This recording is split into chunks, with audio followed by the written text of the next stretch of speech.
আগের দিন যে ভিডিওটা হয়েছিল সত্যদ্বীপ আত্মদ্বীপ সিরিজ, সেইখানে কিছু মানুষের ওটা দেখে তো খুবই ভালো লেগেছে, কিন্তু সাথে সাথে একটা ব্যাপার হয়েছে, যেটা ওটা দৃশ্যগুলো এমন ছিল দেখে ওটা মনে হয় খুব স্বাভাবিক যে বুঝি এই যে আমরা যেরকম মাঠের মধ্যে আছি একটা বাড়ি করে কতগুলো বাচ্চা কাচ্চা গরু ছাগল কুকুর নিয়ে, এই থাকাটাই বুঝি মাটির কাছে ফেরা। শিকড় মানে মনে হচ্ছে যেন শহরের জীবন ছেড়ে এই গ্রামে চলে আসলে শিকড়ের কাছে আসা যাবে। গ্রামে চলে এলে কি শিকড় হবে? তাহলে তো গ্রামের যে মানুষেরা আছেন তাদের সবারই জীবন সেই মানে তুচ্ছ কারণে এত মারামারি খটাখটি লেগে থাকতো না, যদি সেটা সত্যি যেটা জীবন চাওয়ার জীবন এটা হতো। এইখানে একটা জিনিস যেখানে বুঝতে বা আমাদের বোঝাতে ভুল হয়ে যায়, সেটা হচ্ছে বা এটা হওয়া খুব স্বাভাবিক মনে হওয়াটা, যারা ওই শহরের ওই একটা ব্যস্ততার জীবন, সারাক্ষণ ওই একটা দূষণ, তার মধ্যে এরকম ধরো গাড়ি আওয়াজ, দৌড়া দৌড়ি, এটা কিছু জিতে নিতে হবে, এটা প্রতিযোগিতা, সারাক্ষণ এটা রেস, এইগুলোর মধ্যে দিয়ে যখন যারা আছেন তাদের কাছে এই শান্তিটাই, মানে এই যে প্রাকৃতিক যে শান্তিটা পাওয়া যাচ্ছে এই মুহূর্তে, এইটা একটা খুব কাম্য তো থাকবেই, এইটার অভাবটাও তারা মানে হাড়ে হাড়ে টের পাবেন। এবং সেখান থেকে ভাবনাটাও তো ভুল নয় যে এরকম কোথাও একটা চলে আসলে জীবনের একটা মানে খুঁজে পাওয়া সম্ভব, সেটা ভুল নয়। কিন্তু মানে এখানে চলে আসা মানেই যে মাটির কাছে আসা তা নয়। ফলে এই মাটিটা কি বস্তু? হ্যাঁ, মাটি বলতে আসলে কি বোঝাতে চাওয়া হচ্ছে এইটা, যে মানে আমরা যেটা বলতে চাইছি সেটা তো আসলে মাটি মানে সেই মানুষটার বা সেই যে এই যে একটা অস্তিত্ব, তার নিজের স্বভাবটা হচ্ছে তার মাটি, সে ওটা ছাড়া কখনো নেই। মানে আমার মানে শিকড় আছে কিন্তু মাটি পাচ্ছি না, এটা নয়, এ পাচ্ছি নাটা বোঝা গেছে, কিন্তু সে ওটা ছাড়া নেই। তাকে এই যে এই মাটির কথা হচ্ছে না ওখানে, মানে প্রকৃতি বললেই মনে হয় যেন এই গাছপালা পাহাড় নদী নালা কি 4 দিনের বেড়াতে গেলাম একটু খুব প্রকৃতির কাছে গেলাম, এটা নয়। প্রকৃতি মানে তাকে এই তার মধ্যে দিয়ে যে প্রকৃতির যে খেলাটা চলছে তার মধ্যে আর আধারে যে জায়গাটা ধরা পড়েছে, যে বোধগুলো, তার যে সংস্কারগুলো, সেইগুলোর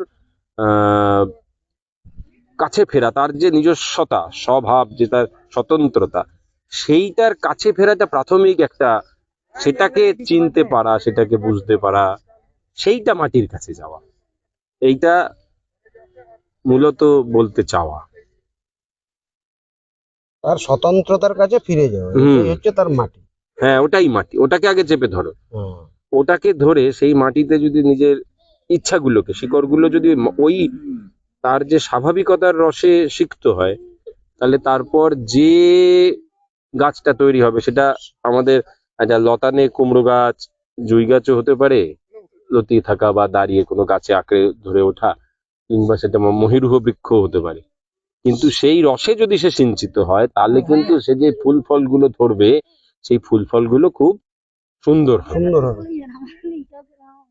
এবং মানে তার যে ফুল ফলের যে রূপ রস বর্ণ গন্ধ স্পর্শে মানুষ একটা একটা আনন্দের জায়গায় পৌঁছতে, স্বভাবের কাছে তো সে ফিরতেই পারছে। চারপাশের যা যা ঘটে চলেছে আমাদের ছোট থেকে, তাতে সে চিনবে কি করে কোনটি তার স্বভাব বা কোনটি তার স্বতন্ত্রতা? তার মধ্যে দিয়ে যে রূপটি প্রকাশ পাচ্ছে, সেই রূপের ওপরে আসলে আরো কিছু চেপে চলেছে ক্রমাগত। এই ছোট থেকে শুরু, এবার চললো, এবার সেইটাকে সে খুঁজে পাবে কি করে? বা আমার ধারণা যে সেই স্বতন্ত্রতাটি বা সেই স্বভাবটি তার কোনো না কোনো সিগন্যাল পৌঁছে দেয়। এই সিগন্যাল সে কি করে ধরবে বা ধরতে পারবে? এত মোড়কে ঢাকা, এই যে এত ছোটবেলার থেকে এত প্রতিযোগিতাপূর্ণ মনোভাব, এত ছোটাছুটি, এত দৌড়াদৌড়ি বা এত আওয়াজ, স্বভাবকে চিনবে কি করে? স্বভাবকে চিনবে কি? স্বভাবটা কন্টিনিউ থাকে কিন্তু সিগন্যাল দিয়ে যাচ্ছে স্বভাব থেকে তার কাছে। আমার অন্তত যারা একটা কৈশোরের দশায় আছে, তরুণ শিশু থেকে একটু বিকশিত হয়েছেন যারা, ছোটবেলায় কি হচ্ছে, ছোটবেলায় তো সে তো সম্পূর্ণই তার একটা মানে জ্ঞান তো নেই সেই সময়। সেই সময় তার কিছু অনুভব আছে, কিছু ইনস্টিংক্ট আছে, সেই দিয়ে সে চলছে। এই চলাটার মধ্যে দিয়ে তার স্বভাবগুলো কিন্তু ফুটে বেরোয়, খুব বেরোয়। সেই সময়টায় কি হয়, মানে শিক্ষা ব্যবস্থা এমন একটা বা আমাদের সামাজিক যে যাবতীয় প্রতিষ্ঠান, সেটা ধর্ম হোক, কোনো সমাজের নিয়ম কানুন হোক, যে যে সমাজে জন্মেছেন, বা শিক্ষা, এখন তো সবটাই স্কুল নির্ভর। একটা ছোট ছেলে মেয়ের বেড়ে ওঠাটা ঘরের শিক্ষাও একটা, এইগুলো তাকে তার যে সামাজিকতা, তার যে পরিসরে সে বেড়ে উঠছে, সেই জায়গাটাকেই শুধু একটা সেইটাকেই মেনে চলতে হবে, এই ধরনের কিছু নর্মস তার উপর চেপে বসে, সেটা বসবেই। এইটা যদি খুব অতিরিক্ত হয়ে যায় এবং সেটা তার পরিবেশ পরিস্থিতির থেকে যদি খুব কৃত্রিম হয়, যেমন একটা এইরকম গ্রামের ছেলে, তার কাছে যদি ক্রমাগত শহরের নির্মিত সিলেবাস কিছু, তার মানে তার যার সঙ্গে তার পরিবেশ পরিস্থিতি, যেমন কিউ শেখে বাচ্চারা কোয়েল, সে কোয়েল সে কখনো দেখেনি এই গ্রামের বাচ্চা, অতএব এরকম নানান কিছু, যে পি দিয়ে পেঙ্গুইন হয়তো শিখে ফেলেছে, এই ধরনের। তার উপর আরোপিত, এটা একটা উদাহরণের জন্য বলা, কিন্তু আরোপিত নানা ধরনের জিনিস এসে তার যে নিজস্বতার বিকাশ ঘটার সম্ভাবনাগুলো ছিল, সেইগুলোকে প্রাথমিকভাবে মেরে দেয়। এছাড়া যেটা হয় যে এই বেড়ে ওঠার সময় তাকে এটা করো না, এটা করো না, অনেক না তো থাকবেই, কিন্তু তার মধ্যে দিয়েও তার নিজস্ব স্বভাবের বিকাশের জায়গাগুলোকে নানান ধরনের তুলনায় তার ইচ্ছা করে একটু বিকেলবেলা খেলতে, বা তাকে তখন বোঝানো হচ্ছে না, না পড়লে তুমি ভবিষ্যতে সমস্যায় পড়বে। এই ধরো কারোর ইচ্ছে একটু গান গাইবে, কিন্তু গান গেয়ে কি হবে জীবনে, তুমি বিজ্ঞান নিয়ে পড়ো।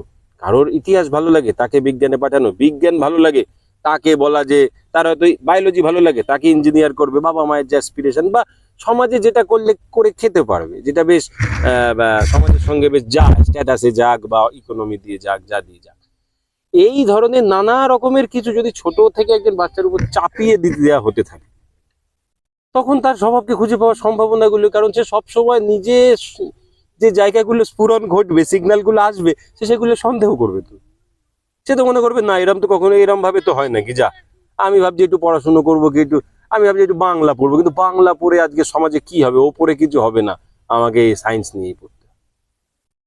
এবার এই সারাক্ষণ ছোট থেকে যদি এটা চলতে থাকে, তার স্বাধীন ক্ষেত্রগুলো যদি সবটা ক্রমশ নষ্ট হয়ে যেতে থাকে, এবং এইটা ব্যবস্থা করে থাকে, কারণ তাকে একজন ব্যক্তিকে ছোট থেকে যতটা সংশয়াপন্ন করে রেখে দেওয়া যাবে, তাকে যতটা হীনমন্যতায় ভুগিয়ে রেখে দেওয়া যাবে, তুলনায় তুমি সব সময় আবিষ্কার করবে একজনের থেকে কিছু না কিছু, তুমি পারো না।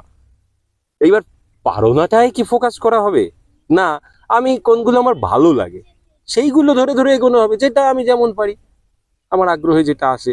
এইবার এটাকে যদি কোনো সুযোগই না দেওয়া হয়, তাহলে তো স্বভাবকে চিনতে পারা, বুঝতে পারাটা খুবই কঠিন।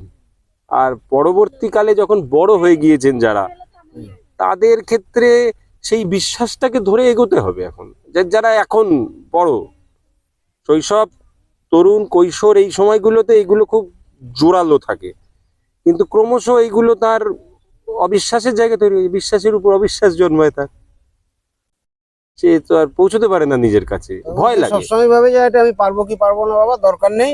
না, আমি যেটা ভিড় আছে, যেখানে ভিড় ভিড় আছে, যেমন হাওয়া, হুম, মানে ধর এখন তুমি এখানে বসে আছি, তাই আমাদের এই মাঠের হাওয়াটাকে, এবার যে লোকটা ধরা যে কলকাতায় বা এখান থেকে একটু দূরে নাদনঘাট মোড়ে যেখানে মিটিং মিছিল হচ্ছে, সেখানে ভোটের বিরাট হাওয়া, হুম, তাহলে সামাজিক ভোটের হাওয়ায় এখন মেতে গেলাম, কারণ ওটাই সেফ। আচ্ছা, কখনো আইপিএল এর হাওয়ায় মেতে গেলাম, সবাই আইপিএল নিয়ে, আমি ভাই বলতে পারি না, আমি কেরম একটা অংশ মধ্যে বক যথা হয়ে যাচ্ছি।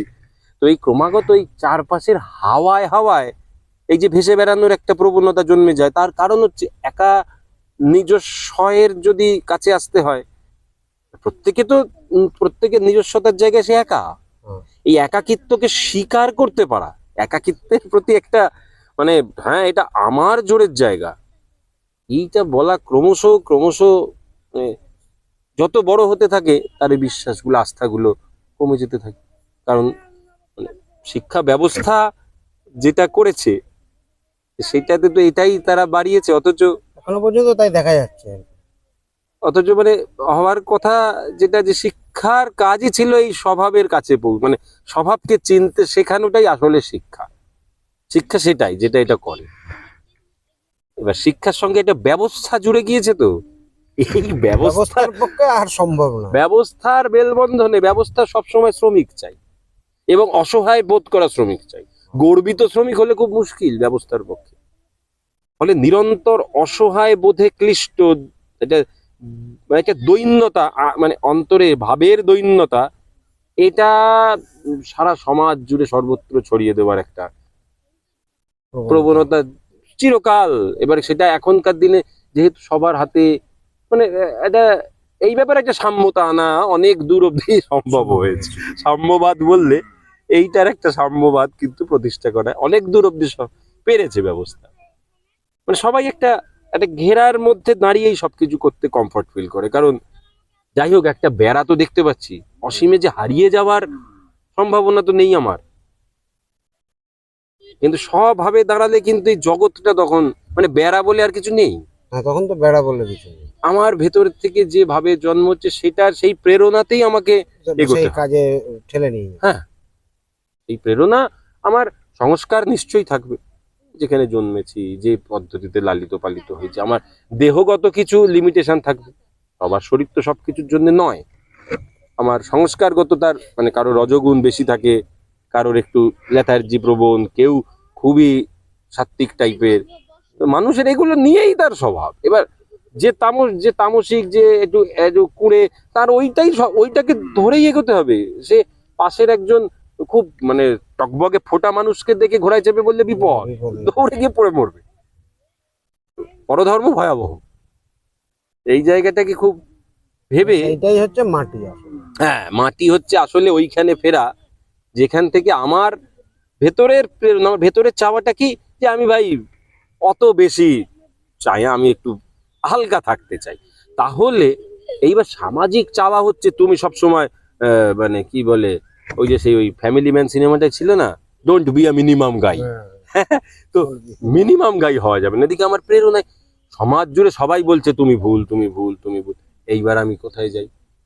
আমার আন্তরিক ইচ্ছাকে একেবারে দমিয়ে দিয়ে হত্যা করে, এটাই আসলে হত্যা। আমার আত্মবোধকে আমি যদি একেবারে সরিয়ে ওই সামাজিকতা, আমি কখনোই সুখী মানে আনন্দ স্বস্তি, আমার জীবনে শব্দগুলো অর্থহীন। কেবল ছুটে যাওয়া এবং সমাজ নির্মিত যে বচনগুলো, সেগুলোতেই আমার ভেবে নেওয়া ওটাই সুখ। আইপিএলে আমার টিম জিতেছে, বা আমার দল ভোটে জিতেছে, হ্যাঁ, আমার ভালোবাসার চ্যানেলটা অপরজনকে তর্কে বেশ হারিয়ে দিয়েছে, আমার পছন্দের হিরো বেশ দারুণ সিনেমায় ফাটিয়ে এইগুলো আমার জেতা হয়। তখন আমার জেতাটাও পরনির্ভরশীল।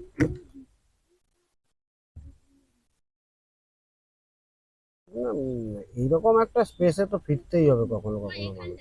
হ্যাঁ, মানে তার সিগন্যাল গুলো অ্যাটলিস্ট ধরা যাবে যেখানে। হ্যাঁ ঠিক, এই জন্য প্রকৃতিটা মানে প্রকৃতি মানে এই যে বাহ্যিক যে প্রকৃতি, হ্যাঁ, এই সেখানকার যে শান্তিটা, যদি একদিন দুদিন মানুষ এমন জায়গায় ফিরতে পারেন যেখানে মানে তাকে কেউ প্রতি মুহূর্তে জাজ করছে না, তিনি নিশ্চিন্তে কিছুটা সময় একটু বসতে পারছেন, তখন তার যে ভেতরের যে ঘোলাগুলো আস্তে আস্তে আস্তে আস্তে না থিতলে, সে তো নিজেকে দেখতেই পাবে।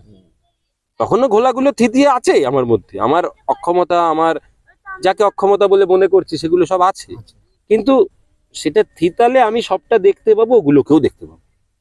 সেইটা ধরেই এগোতে হবে। আমার তো আর আর্নল্ড শোয়ার্জনেগারের মতন মাসেল হবে না, সেটা আমি সেটা চাইবোও না, কারণ আমি তো নিজের জায়গাটা দেখতে পাচ্ছি।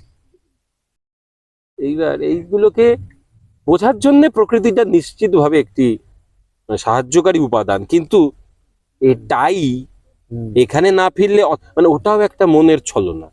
অতএব যা আছি তাই ঠিক আছে, মানে কোনোদিনই না ফেরার, নিজের কাছে আসলে নিজের কাছে ফেরার জন্য যে সাহস, যে এটা হচ্ছে মূল বিষয়। খুব সাহস, ওই যে একা বললে একা হয়ে যেতে হবে। হ্যাঁ হ্যাঁ, একা হয়ে যেতে হবে, একা হতে হবে। একাকিত্বকে মানে অস্বীকার করার নামই হচ্ছে সমাজ।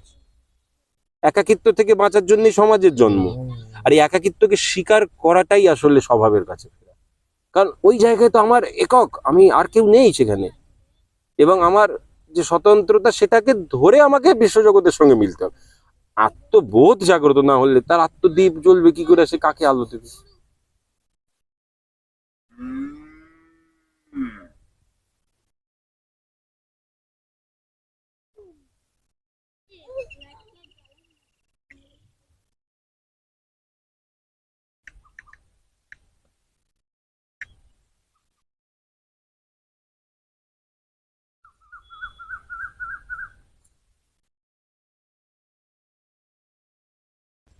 মামা পড়া হবে না?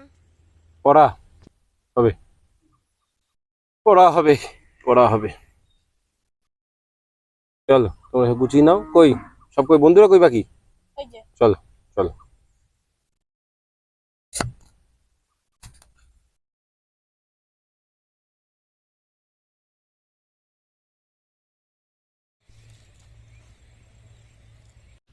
জঙ্গলে ডিজে বাজছিল, দুদুম দুদুম দুদুম করে।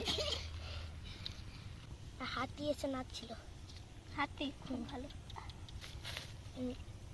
হাতি নাচছে, ঘোড়া নাচছে, কদম তলায় কে? হাতি নাচছে, ঘোড়া নাচছে, কদম তলায় কে? বসতেছে, ফুল ফুটেছে, কদম তলায় কে? হাতি নাচছে, ঘোড়া নাচছে, সোনামণির বিয়ে। ডিজে খেলা হচ্ছিল? ডিজে বাজছিল? পড়া হবে, পড়া হবে, পড়া হবে, এইটা ডিজে। সকাল বিকেল পড়া হবে, গ্রামে গ্রামে পড়া হবে, পড়া হবে, পড়া হবে।